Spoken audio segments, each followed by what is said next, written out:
ওগো, তুমি রান্না করে রেডি করো, আমি মাঠে থেকে গরুটা চড়িয়ে নিয়ে আসছি, কেমন? চল চল।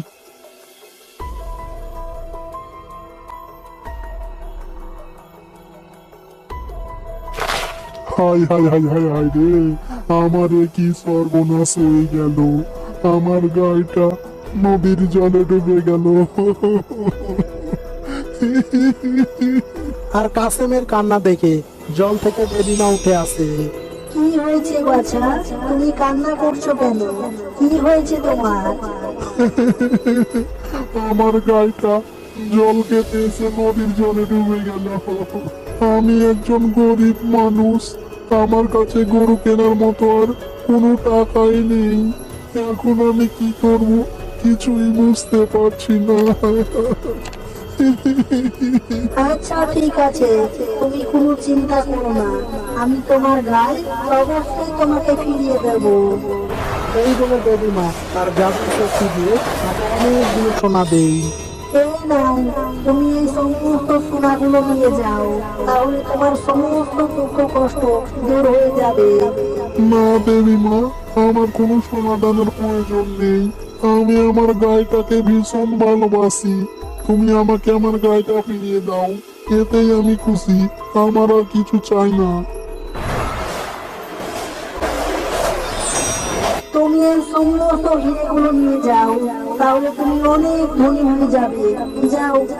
না দেবী মা, আমি ধনী হতে চাই না, আমি যেমন আছি এতেই সুখে আছি, একটা করে ঘড়ি থেকে যে সুখ পাওয়া যায় সেই সুখ পাকা বাড়িতে থেকে কখনোই পাওয়া যাবে না, তাই আমি কুড়ে ঘরেই থাকতে চাই, ধনী হতে চাই না, তুমি আমাকে আমার গাড়িটা ফিরিয়ে দাও, এতেই আমি খুশি। সত্যি সত্যি তুমি অনেক ভোলা, কিন্তু তোমার মনটা অনেক সুন্দর, তাই আমি তোমার প্রতি খুশি হয়ে তোমাকে তোমার গায়ে ফিরিয়ে দিচ্ছি।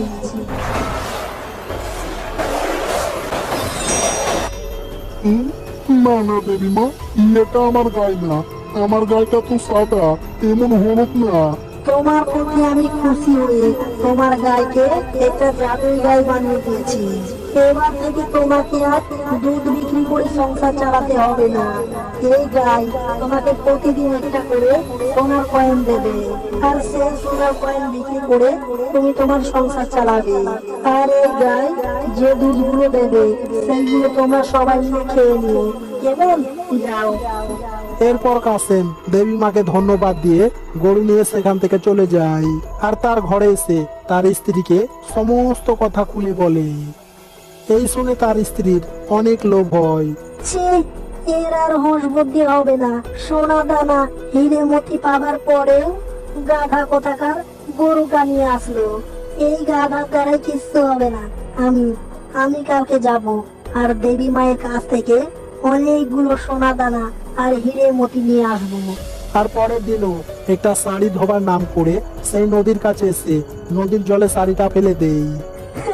ও মা গো, আমার কি সর্বনাশ হয়ে গেল, আমার এত দামি শাড়িটা নদীর জলে ডুবে গেল।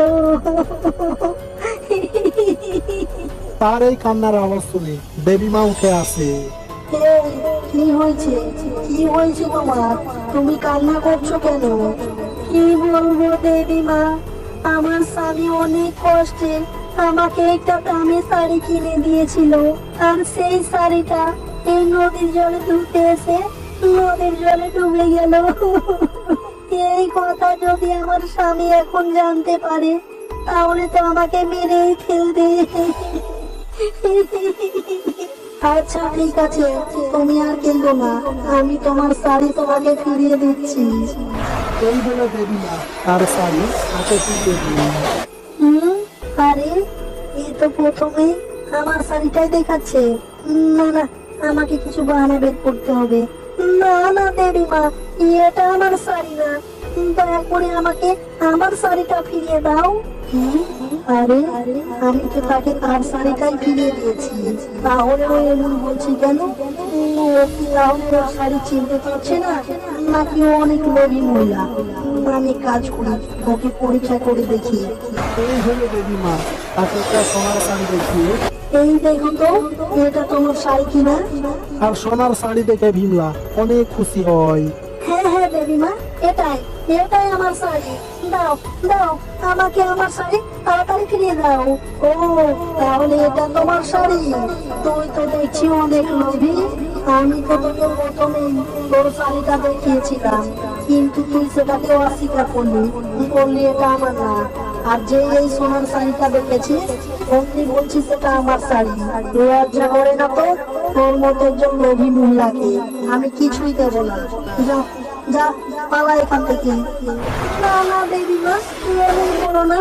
সোনার শাড়ি তুমি আমাকে দিও না, কিন্তু আমার আসল শাড়িটা তো ফিরিয়ে দাও।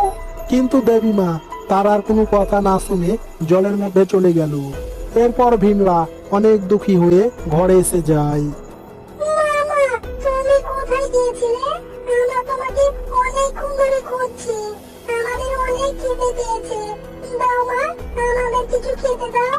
দেখ, তোর খাবার কিছু বলে সারাদিন শুধু খাই খাই খাই খাই। খাবার ছাড়া কিছু বুঝিস না নাকি?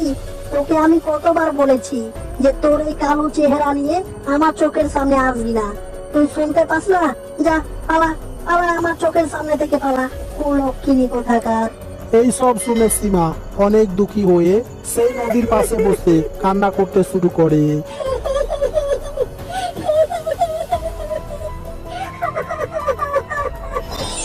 কি হয়েছে বালিকা, তুমি কান্না করছো কেন? আর দেবী মাকে দেখে সীমা অনেক ভয় পেয়ে যায়।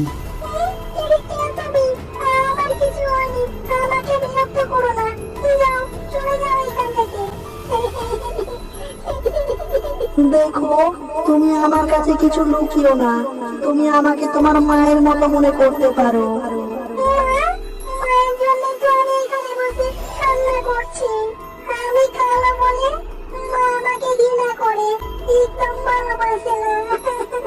ও, তাহলে এই ব্যাপার। আচ্ছা ঠিক আছে, তুমি কোনো চিন্তা করো না, আমি তোমাকে অনেক সুন্দর করে দিচ্ছি। এই বলে দেবী মা তার জাদুর শক্তি দিয়ে সীমার চেহারা অনেক সুন্দর করে দেয়। আমি এত সুন্দর, আমার তো বিশ্বাসই হচ্ছে না। ধন্যবাদ ধন্যবাদ দেবীমা, তোমাকে অনেক অনেক ধন্যবাদ। মামা, দেখো আমি কত ধন হয়েছি। ভাই, কি ব্যাপার? মা কোথায়? এই তো মা, তোমার সামনেই তো দাঁড়িয়ে। মা, তুমি তুমি এত কালো হলে কি করে?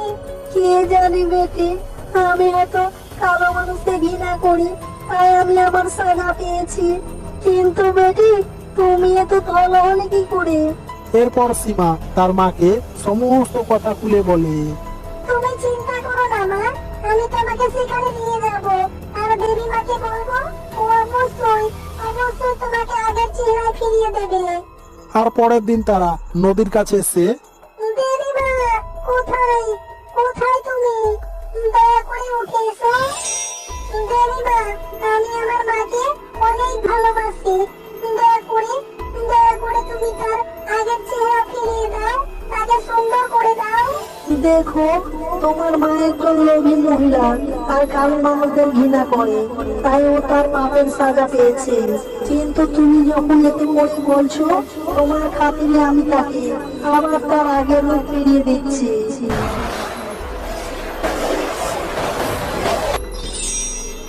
আমাকে ক্ষমা করে দাও দেবীমা, আমি ভুল করেছি। আমি কথা দিচ্ছি, আমি আর কখনোই কালো মানুষকে ঘৃণা করব না। আমাকে ক্ষমা করে দাও। না, আমার কাছে ক্ষমা চাইতে হবে না, তুমি তোমার মেয়ের কাছে ক্ষমা চাও।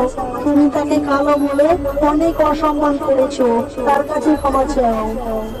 আমাকে ক্ষমা করে দে মা, আমি তোকে কালো বলে অনেক কষ্ট দিয়েছি, অসম্মান করেছি, ছোট বড় কথা বলেছি, আমাকে ক্ষমা করে দে। তাহলে এই গল্প থেকে আমরা এই শিক্ষা পাই যে নিজের রূপ চেহারা নিয়ে কখনোই অহংকার করা উচিত না।